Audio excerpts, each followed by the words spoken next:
Fala galera, eu sou o Léo e hoje nós vamos falar de ligações químicas. E a primeira coisa que a gente precisa compreender para entrar nesse assunto de ligações é a regra do octeto. Basicamente ela diz que um átomo estará estável quando a última camada eletrônica tiver 8 elétrons, ou 2 se for a primeira camada eletrônica. E os átomos que não estão estáveis se unem a outros átomos a fim de adquirirem esse estado de estabilidade. Mas exatamente como eles se ligam? Através de ligações, para surpresa de 0 pessoas aqui, mas vamos começar falando de uma ligação específica, a ligação iônica. Vamos pensar aqui no famoso sal de cozinha, o cloreto de sódio, NaCl. O sódio é da família 1A, portanto termina sua distribuição com um elétron na camada de valência. Já o cloro é da família 7A, logo tem 7 elétrons na camada de valência. Para os dois ficarem estáveis, o sódio doa o seu elétron para o cloro, gerando o cátion Na+, e o ânion cloreto, Cl-. E agora você deve estar se perguntando o seguinte: se eles estão estáveis como Cl-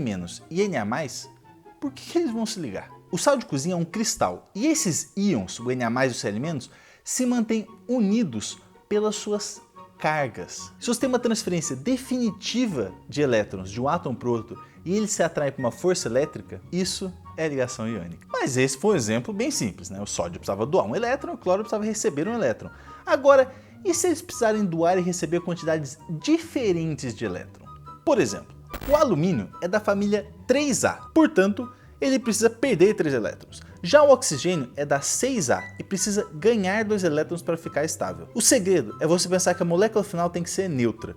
Portanto, o total de carga positiva tem que ser igual ao de carga negativa. Logo, nesse caso, precisaríamos ter 2 átomos de alumínio e 3 de oxigênio, gerando o Al2O3. Porém, não é só de ligações iônicas que vivem os átomos. Nós também temos a ligação covalente. Vamos pegar aqui o oxigênio que a gente já conhece bem. Na atmosfera, nós respiramos oxigênio na forma de O2, ou seja, 2 átomos de oxigênio juntos. Ambos, para se estabilizarem, precisam de 2 elétrons a mais na camada de valência. Portanto, eles vão compartilhar 2 elétrons cada. Assim, ambos vão ter sua camada de valência completa, com 8 elétrons. E assim, teremos uma molécula de oxigênio. Mas essa ligação covalente não precisa ser feita por átomos iguais. Por exemplo, a água, H2O, é uma ligação covalente também. O hidrogênio precisa de 1 elétron para ficar estável e o oxigênio precisa de 2. Então a gente pega 2 hidrogênios, liga nesse oxigênio e aí todo mundo fica estável, maravilhoso.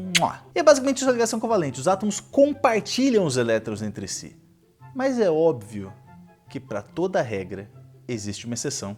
E a regra do octeto não é diferente disso. A gente tem casos como o berílio e o boro, que formam compostos tendo 4 e 6 elétrons na camada de valência. Ou ainda os mais conhecidos, fósforo e enxofre, que formam compostos tendo 10 e 12 elétrons na camada de valência. Falando em enxofre, ele forma o dióxido de enxofre, SO2. A gente sabe que o enxofre é meio bizarrinho na regra do octeto. Porém, o oxigênio, ele respeita a regra do octeto. Então como é possível formar SO2? O enxofre é da família 6A, assim como o oxigênio. Então ele tem 6 elétrons na camada de valência. Basicamente o que vai acontecer, o enxofre vai fazer 2 ligações covalentes, certo? Com o oxigênio, normal, como é de se esperar. E o outro oxigênio, o enxofre basicamente vai pegar 2 elétrons da camada de valência dele e compartilhar sem pedir nada em troca do outro oxigênio. Estabilizando assim os 2 oxigênios. E ele fica de boa, tranquilão na dele. Basicamente quando o átomo pega os seus pares de elétrons e compartilha com outro átomo sem pedir nada em troca, é o que a gente chama de ligação covalente dativa. E a gente representa usando essas setinhas saindo do átomo que está doando para o átomo que está recebendo os elétrons. Agora, a perguntinha que eu deixo para vocês é a seguinte: o que os spins dos elétrons vão influenciar